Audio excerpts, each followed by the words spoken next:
আসসালামু আলাইকুম। সবার জন্য অনেক অনেক শুভেচ্ছা ও ভালোবাসা রইল। আমরা সবাই চাই আমাদের খুব সুন্দর একটা ড্রাগন গাছ থাকুক। ড্রাগন ফল যেমনি শরীরের জন্য উপকারী, তেমনি ড্রাগন গাছের সৌন্দর্যই কিন্তু আলাদা। যখন গাছে ফল ধরে তখন লুকটাই অন্যরকম হয়। তাই আমাদের অনেকেরই মনে আশা থাকে ড্রাগন গাছ লাগাবো। আর কিভাবে এর মাটি তৈরি করতে হবে সেটা কিন্তু আসল বিষয়।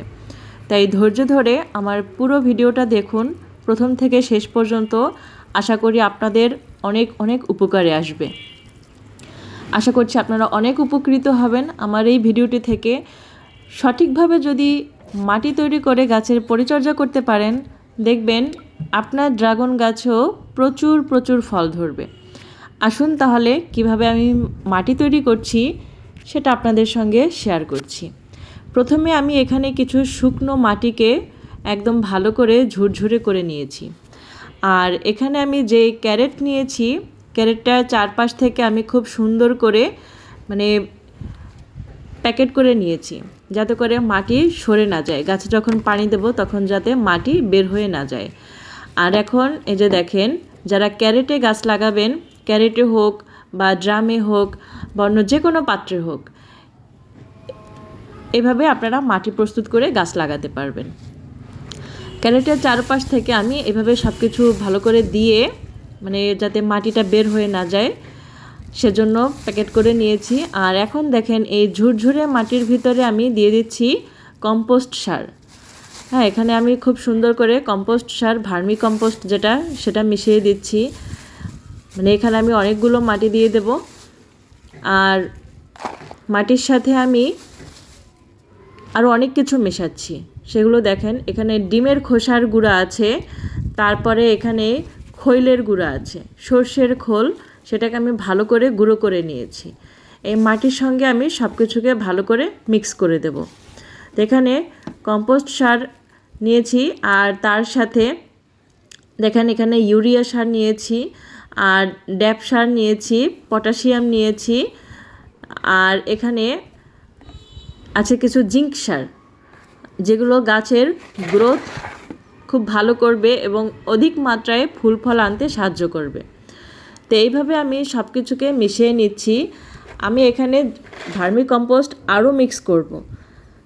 এখানে আমি অর্ধেক মাটি নেব আর বাকি অর্ধেক ভার্মি কম্পোস্ট সার এবং গোবর সার ব্যবহার করব। তাহলে অর্ধেক মাটি থাকবে আর অর্ধেক থাকবে জৈব সার, গোবর সার এবং ভার্মি কম্পোস্ট। আমি এভাবেই মিক্স করব, অর্ধেক মাটি এবং অর্ধেক সার। আর অন্যান্য রাসায়নিক সারও কিন্তু আমি দিয়েছি। তার সাথে ডিমের খোসার গুঁড়া কিন্তু অবশ্যই দিবেন, কারণ ডিমের খোসার গুঁড়ার সাথে কিন্তু অনেক ক্যালসিয়াম থাকে, যা গাছের অধিক মাত্রায় ফুল ফল আনতে সাহায্য করবে। সেজন্য এটা অবশ্যই ব্যবহার করার চেষ্টা করবেন।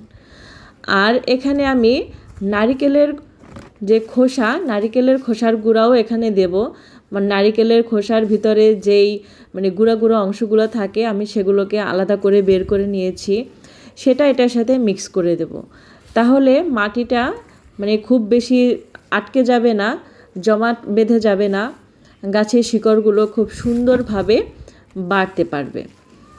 এই যে দেখেন, একটা বস্তার উপরে আমি সব মাটি এভাবে সুন্দর করে মিক্স করে নিচ্ছি। আর এখন আমি মাটিটাকে একটা সাইডে সরিয়ে নিচ্ছি। এই যে দেখেন, এখন এই ক্যারেটের ভিতরে আমি মিক্স করা মাটিগুলো দিয়ে দেব। তারপরে আরও কিছু সবজির খোসা দিয়ে দেব।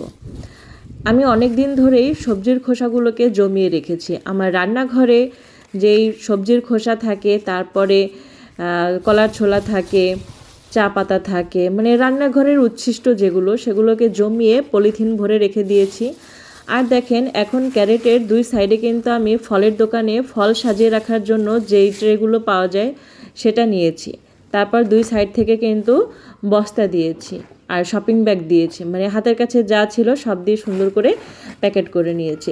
এখন ক্যারেটের নিচের অংশে আমি দেব বালি। হ্যাঁ, এখানে আমি নিচের অংশে কিছু বালি দিয়ে দেব, কারণ অতিরিক্ত পানি দেওয়া হলে তখন কিন্তু এই বালিতে অনেকটা পানি শুষে নেবে। অনেক সময় অধিক বর্ষা হয়ে থাকে, তখন কিন্তু পানিটা জমে থাকে। বালি থাকলে কিন্তু পানিটা নিষ্কাশনে অনেক সুবিধে হয়। আর এই যে বস্তা দিয়েছি, এটার ফাঁকা দিয়ে কিন্তু পানিটা বের হয়ে যাবে। আর বস্তার ভিতরে আমি একটা গুনা দিয়ে ছিদ্র ছিদ্র করে দিয়েছি। এখন এর উপরে আমি দিয়ে দিচ্ছি সেই সার মিশ্রিত মাটি। সেই সার মিশ্রিত মাটিকে এভাবে দিয়ে দিতে হবে।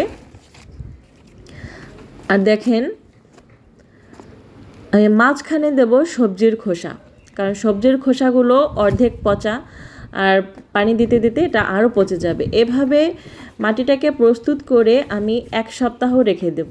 তারপরে আমি এখানে চারা রোপণ করব। কারণ এই যে রাসায়নিক সারগুলো আমি প্রয়োগ করেছি, এটা মাটির সাথে খুব সুন্দরভাবে মিশে একদম সেট হয়ে যাবে। তারপর আমি চারা গাছ রোপণ করব। আপনারা অবশ্যই চেষ্টা করবেন মাটিটাকে খুব সুন্দর করে প্রস্তুত করতে, তাহলে যে কোনো গাছের ফলনই অনেক ভালো হবে। এখন দেখেন, নারিকেলের খোসার ভিতরের অংশটাকে আমি এভাবে একদম গুঁড়ো গুঁড়ো করে নিয়েছি। তারপর এটাকে মাটির সাথে মিক্স করে দিচ্ছি। এর কারণে আপনার পানিটা খুব ভালোভাবে শুষে যাবে এবং মাটিটা জমাট বেঁধে যাবে না। গাছের শিকড়গুলো খুব সুন্দরভাবে ছড়াতে পারবে। মাটিটা জমাট বেঁধে গেলে পানিটা কিন্তু মাটির ভিতরে ভালোভাবে প্রবেশ করতে পারে না, শিকড়ের গোড়ায় গোড়ায় ভালোভাবে প্রবেশ করতে পারে না। সেজন্য নারিকেলের ছোলার ভিতরের অংশটা এভাবে আপনারা গুঁড়ো করে ব্যবহার করে দিবেন। আর এখন আমি মাটি দিচ্ছি, আবার তার উপর থেকে কিছুটা গোবর সার দিয়ে দিচ্ছি। এখন দেখেন, আমি এই মাঝের স্তরে দিয়ে দেব সবজির খোসা পচা। এই যে দেখেন, পলিথিন ভরে রেখেছিলাম, এগুলো কিন্তু অর্ধেক পচে গিয়েছে। এই অর্ধেক পচা সবজির খোসাগুলোকে আমি দিয়ে দিচ্ছি। তার কারণে এখান থেকে গাছ অনেক অনেক পুষ্টিগুণ অর্জন করতে পারবে। গাছের ফলন ভালো হবে, গাছ দ্রুত বৃদ্ধি হবে। গাছের প্রয়োজনীয় যে খাবার, সেটা এই সবজির খোসা এবং গোবর সার, ভার্মি কম্পোস্ট, এই সব কিছু থেকে গাছ শোষণ করে নিতে পারবে। আপনাদের সুবিধার্থে আমি আরেকটা ফ্রিজের যে বক্স থাকে, সেই বক্সে 1 সপ্তাহ আগে মাটি প্রস্তুত করে রেখেছিলাম, যাতে ভিডিও করার সময় আপনাদেরকে দেখাতে সুবিধে হয়। আর মাটিটা আমি ঠিক একই প্রসেসে তৈরি করে নিয়েছি। এইভাবে যদি মাটি প্রস্তুত করে আপনারা গাছ লাগান, ইনশাল্লাহ আপনাদের গাছের ফলন অনেক বেশি বৃদ্ধি হবে। আপনারা দেখতে পাচ্ছেন, আমি আবার কিছু ভার্মি কম্পোস্ট সার দিয়ে দিয়েছি, আর তার উপর থেকে মাটি দিয়ে দিচ্ছি। এখন উপরে মাটি, নিচে মাটি, একদম নিচের স্তরে বালি, আর তার ভিতরে এই সবজির খোসা পচা, আরও বিভিন্ন সার প্রয়োগ করা। এই মাটিটা কিন্তু অনেক উর্বর একটা মাটি তৈরি হয়ে যাবে। আর মাটিটাকে এইভাবে প্রস্তুত করে আপনি যে কোনো গাছ লাগাতে পারবেন, ইনশাল্লাহ গাছের ফলন অনেক বেশি বৃদ্ধি হবে। এখন দেখেন, সেই সার মিশ্রিত মাটিটা আমি আবার উপর থেকে দিয়ে দিচ্ছি। আমি কিন্তু লেয়ারে লেয়ারে সব কিছু ব্যবহার করেছি। এই যে দেখেন, মাটিটা কিন্তু সার মিশ্রিত মাটি, আর উপরে মাটি, নিচে মাটি, একদম নিচের স্তরে থাকবে বালু, আর এই যে দেখেন মাঝের স্তরে সবজির খোসা পচা। এখন এইভাবে মাটিটাকে প্রস্তুত করে নিলে কিন্তু আপনার ড্রাগন গাছের ফলন অনেক বেশি বৃদ্ধি হবে। আপনি গাছ থেকে অনেক ড্রাগন পাড়তে পারবেন। আর আমি অবশ্যই আপনাদেরকে পরবর্তীতে দেখিয়ে দেব আমার লাগানো ড্রাগন গাছের কতটা ফলন হয়েছে। কিন্তু তাতে তো অনেক দেরি হবে, পরবর্তীতে আমি আপনাদেরকে সেই ভিডিওগুলো দিয়ে দেব। আপাতত কিভাবে মাটি প্রস্তুত করছি, গাছ লাগাচ্ছি, সেই ভিডিও দিয়ে দিচ্ছি। আর আপনারা কিন্তু অবশ্যই ভালো জাতের ড্রাগনের কাটিং সংগ্রহ করবেন। যদি কাটিং লাগান তাহলে নভেম্বর ডিসেম্বর মাস কিন্তু উত্তম। আর যদি চারা গাছ লাগান, শিকড় ধরা যে চারা গাছ, সেটা যদি লাগান তাহলে যে কোনো সময় লাগালেই হবে। অবশ্যই গাছগুলো চেষ্টা করবেন বিকালে লাগাতে, কারণ যে কোনো গাছ বিকালে লাগালে কিন্তু ভালো হয়। সেজন্য আর বিকালে লাগানোর চেষ্টা করবেন। আর মাটিটাকে এখন আমি পানি দিয়ে ভিজিয়ে দিচ্ছি, কারণ 1 সপ্তাহ এটাকে আমি এভাবে রেখে দেব। পানি দিয়ে দিয়ে সারটা খুব ভালোভাবে মাটির সাথে সেট হয়ে যাবে। এই যে দেখেন, আপনাদের দেখানোর সুবিধার্থে 1 সপ্তাহ আগে আমি এভাবে মাটি প্রস্তুত করে রেখেছিলাম একটা ফ্রিজের বক্সে। এখন এখানে আমি 2টা ড্রাগন গাছ লাগাবো, সেজন্য আমি একটু হাত দিয়ে ফাঁকা করে নিচ্ছি। দেখেন, মাটির নিচে কিন্তু বেশি অংশ ঢুকাবেন না। এই যে দেখেন, যে অংশে শিকড় রয়েছে শুধু সেই শিকড়টুকু ডাবাবেন, তার চেয়ে বেশি কিন্তু মাটির ভিতরে দিতে যাবেন না, তাহলে কিন্তু গাছ পচে যেতে পারে, গাছের গোড়া। সেজন্য শুধু শিকড়টাকে মাটির নিচে ডাবিয়ে দিবেন। এই যে দেখেন, আগেই হাত দিয়ে একটু ফাঁকা করে নিতে হবে, আর তার ভিতরে গাছটাকে এভাবে শুধু শিকড়টাকে পর্যন্ত ডাবালেই হবে। এই যে দেখেন, আমি যেই কাটিংটা লাগাচ্ছি এটা কিন্তু অনেক ভালো মানের একটা ড্রাগনের কাটিং। পরবর্তীতে এই গাছ যখন বড় হবে, এর ফল যখন পাড়তে পারবো, তখন আপনাদেরকে সেই ভিডিওগুলো আমি অবশ্যই দিয়ে দেব। সে পর্যন্ত সবাই আমার সঙ্গে থাকবেন। যারা এখনও আমার চ্যানেলটাকে সাবস্ক্রাইব করেন নাই, অনুরোধ রইল আমার চ্যানেলটিকে সাবস্ক্রাইব করে আমার ভিডিওগুলো দেখার জন্য, আমাকে পাশে থেকে সাপোর্ট করার জন্য। এখন দেখেন, এই পাশ থেকে আমি আরেকটা ড্রাগন গাছ লাগিয়ে দেব। এটার কিন্তু নিচে অল্প একটু শিকড় ধরেছে। এখন এই শিকড়টুকু আমি ডাবাবো, শিকড় সহ অল্প একটু 2 ইঞ্চি উপর পর্যন্ত এটাকে ডাবিয়ে দেব। আর অবশ্যই কিন্তু একটা সাপোর্ট হিসেবে একটা কাঠি বা লাঠি যাই বলেন না কেন দিয়ে দিবেন।